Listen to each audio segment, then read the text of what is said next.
Ladies and gentlemen, welcome to the Bullpen.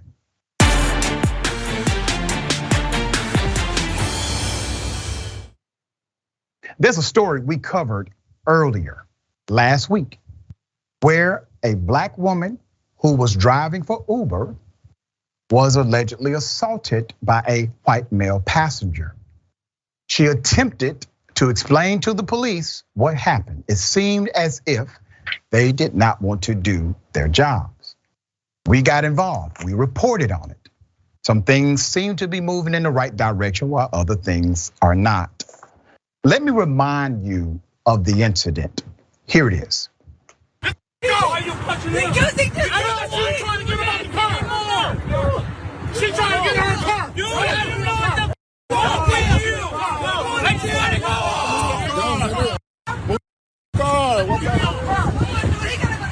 Dude, I don't know what's going on. I don't want this. I don't want this. I don't want this. Come on, I'm recording. Hey, this is racist.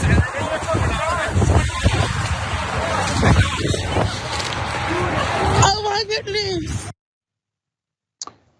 Miss Desiré Keys, former Uber driver now, still very talented musician, went on social media to explain her plight. Well, guess what? That got my attention.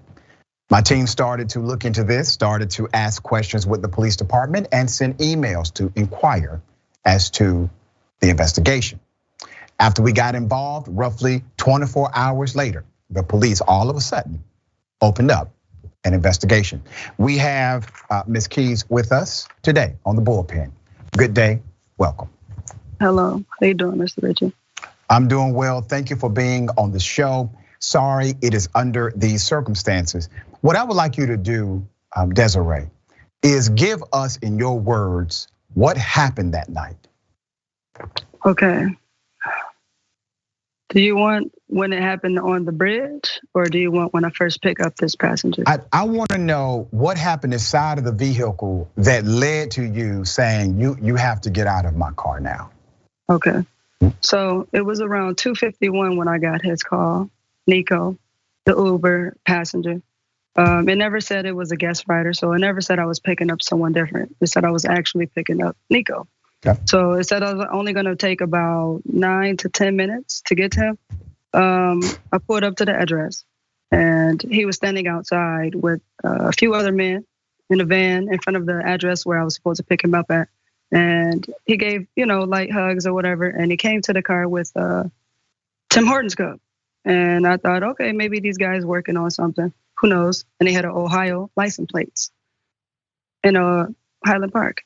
Soon as he got in the car, the first thing he says to me is, "Hey, this is a nice car." And I said, "Thank you, I appreciate it." Before I can even say anything else to him, I turned down the radio so we can make conversation because I thought that he was the talkative person. He says, "How do you afford this car?" And I was gonna tell him it's an Uber program.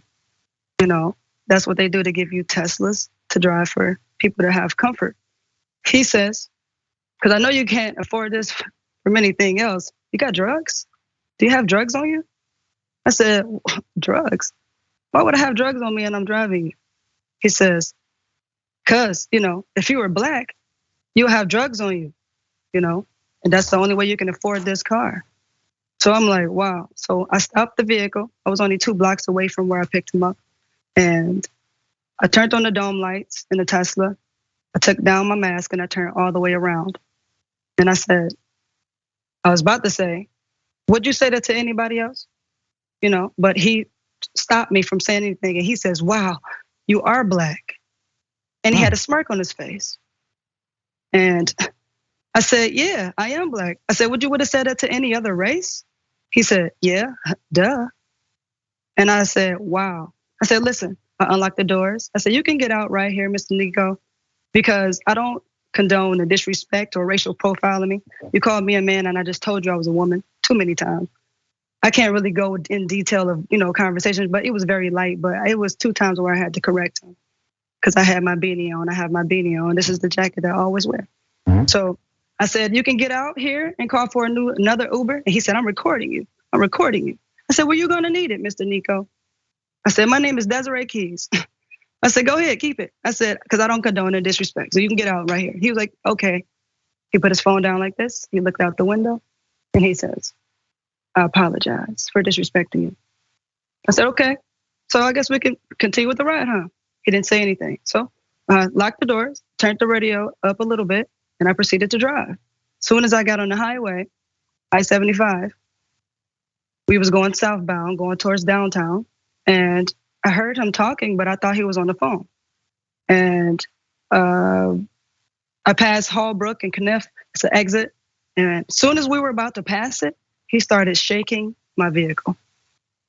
And he started blurting out racial slurs. He started saying, I don't care about your petty job. He started saying, I'm a billionaire, you will never find me. He was just talking and I felt my head go like that, but I couldn't see anything. So that was me in the dark on that freeway driving about 60 miles per hour, almost 70, going, on the freeway. I can't tell what miles per hour, but we were going like a freeway. So for him to do all of that and shaking my whole entire car, my heart started pounding. So I was like, I'm gonna just be calm.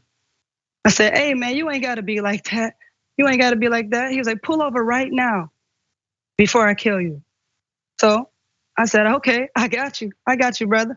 I'm gonna pull over right here. But I kept going because I saw his address was taking me to East 94. So I said, if I get on top of that ramp, I know everybody gonna see me. And I know somebody's gonna call 911 for me. So I went up there and I stopped up there, sir, on I-94 East. And I stopped up there at that ramp and I got out and I told the car behind me, I said, I'm an Uber driver, I'm a woman. And this man just assaulted me, he racial profiled me, he just threatened my life. And I'm not driving an inch further without him getting out and please call police. He said, you're gonna drop me off right here on the freeway? I said, yeah, you just said you're gonna kill me. I don't want you in my car in the dark any longer. So he said, well, open your stupid door. Because he said he didn't know how to open it. The man behind me told me, take your time, sister. I'm a Uber, driver. He delivers food. So take your time and ask him politely to get out again. So I picked my head in and I said, Nico, can you please get out? That's when he said, I don't know how to open your stupid door. So I walked behind the car and I pushed the button, opened up his car door, and he started smiling and he had his phone up and said he was recording me again. This is the second time he said that. First time he was inside the car before we got on the freeway. But he was recording me again. He started pouring this green, sticky, slimy stuff all in the backseat. Wow. Okay, there were witnesses who corroborated your version of events, told the police he was the aggressor. She was attempting to get away from him. She was attempting to defend herself. Let's put up the screenshot of the individual who was involved, according to you. That's the person. Now, the picture or the profile presented when you received the Uber call was not him. It was somebody else, right? But you assume it wasn't, right? It wasn't a picture. It wasn't a picture at all. Wasn't a picture at all. Got you. All right. No. Let's put up a picture also of the Lieutenant Lance here. Okay. So since Indisputable aired the first report on Friday, the investigating trooper, Chadwick Carpenter, and his commander, Lieutenant Lance Cartier, have contacted Keys and her witnesses. Keys told Indisputable that the Michigan State Police intend to close their investigation this week. Keys noted that one of the witnesses, Amir Nunn, had not had a chance to speak to the police as of Saturday because she was attending a funeral. So explain the dynamics of this to me. Obviously, what you just described is a hell of a criminal, or multiple criminal acts. What you described, that is scary. Yes, I'm sir. thankful that you're alive. Yes, so sir. What is happening now as it relates to the investigation? Well, I did call Trooper again. I was calling him every single day. He came to see me on the 9th for my body cam interview and to my written interview, I told him I can't write it no more. I want to speak it because I feel it and I can see it to give it to you. So right now they said that it's an open investigation, but they did close it because they did not have my medical records. But I sent them my medical records on the 17th, on the 18th. My mom, she made me grab all of that and she told me to make copies of it. And I did that. And I sent it to DPD and they said that they sent it all to MSP. So they supposed to got it. So yeah. Everybody said it's open now. It's open now. So thank God it's open now, hopefully. Okay. All right. Miss Desiré Keys allegedly was assaulted by a passenger inside of her Uber. The police initially looked as if they did not believe her until there was a report. We did that report right here on Indisputable, checked out some of the details, obviously, during that reporting. Let me do this. You described, Ms. Keys, some kind of substance that he poured in your vehicle. I think we have a picture of that. Let's put that picture up. Did you ever find out exactly what it was that he poured in your vehicle, according to you? No, but I have brothers, big brothers, and they told me that it could have been, I don't want to say, but it was liquid codeine or some type of drugs. And my brother said that's what that was. Cause I'm saying it's in a Tim Hortons cup, but it looked like some syrup. It wouldn't come out. Did the police take a field exam of the substance to test for possible illegal drugs? No, and I told them that they should. And I told them that they should test me, they should test him, they should test it all. They said no, they did not. Okay. Let's also put up a picture because he grabbed your braids actually. Yeah, he snatched my back of my head before in the car when I was on the freeway before he said, pull over, he's gonna kill me. I felt my hair do like that. As it stands now, one of the key witnesses, she was at a funeral over the weekend, so she has not had an opportunity to respond. I think there's a concern from you that the police are looking to close this case before having that witness on record. Why is that a fear of yours? Because I keep showing them a picture. So after he, spilled that green stuff in my seat, he walked upon me. I can't, oh my God.